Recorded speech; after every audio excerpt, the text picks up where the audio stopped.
नारायण नारायण। आज का विषय है स्मरण ही कृति है।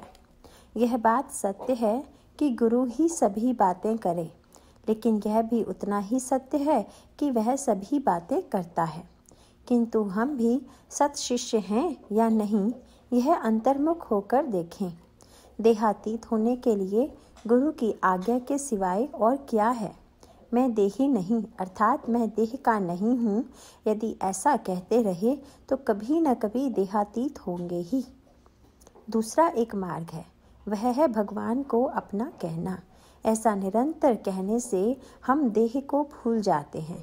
मैं श्री समर्थ को साक्षी रखकर कहता हूँ कि अपना नीति धर्म संभालो और कोई भी संकट आए तो नाम स्मरण को ना भूलो।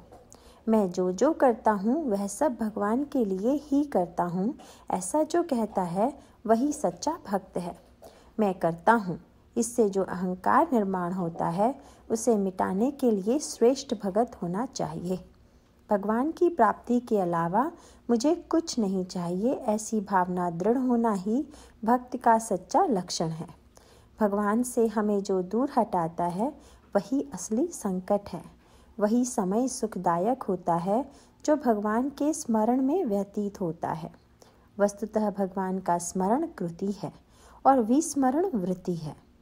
भगवान का स्मरण करना हवन करना है और अभिमान नष्ट करना पूर्णाहुति है। वृत्ति भगवान में लीन होनी चाहिए। जिसकी हमें रुचि होती है उसका अपने आप स्मरण रहता है। विषय का हमें सहज स्मरण रहता है, क्योंकि विषय में हम एक रूप हो गए हैं। किंतु भगवान का हमें आग्रह पूर्वक स्मरण करना चाहिए। ऐसा करना एकदम आसान नहीं है, किंतु बहुत मुश्किल भी नहीं है। वह मनुष्य कर पाएगा। भगवान की भक्ति सहज साध्य है। वह अनुसंधान से साध्य होती है। अनुसंधान समझ बूझकर करना चाहिए। ऐसा करने पर अनुभव शीघ्र प्राप्त होगा। पहरेदार जागृत रहता है, उसी तरह अनुसंधान जागृत रखेंगे तो विषयों के पैर ही टूट जाएंगे, अर्थात विषय हमारे पास आ नहीं पहुँचेंगे। चोर चोरी करने आएगा, यह ध्यान में रखकर अनुसंधान में कभी खंड नहीं होने देना चाहिए। बुखार आने पर मुंह में कड़वाहट आ जाती है, तब मुंह में शक्कर डालने पर भी वह कड़वाहट कम नहीं होती। उसके लिए बुखार कम होना चाहिए। उसी प्रकार मामूली क्रिया करके दुख कम नहीं होगा, उसके लिए अनुसंधान ही चाहिए। एक लड़का परीक्षा देने के लिए मुंबई आया। परीक्षा समाप्त होने तक वह बंधन में था। परीक्षा समाप्त हुई तब वह बोला, बाबा अब मैं मुक्त हूँ। फिर वह मुंबई 4 दिन मज़े में घूमता फिरता रहा। उसी प्रकार हमें अनुसंधान रखकर गृहस्थी की आसक्ति से मुक्त होना चाहिए। फिर मज़े से गृहस्थी करें, हमें निसंदेह आनंद ही प्राप्त होगा।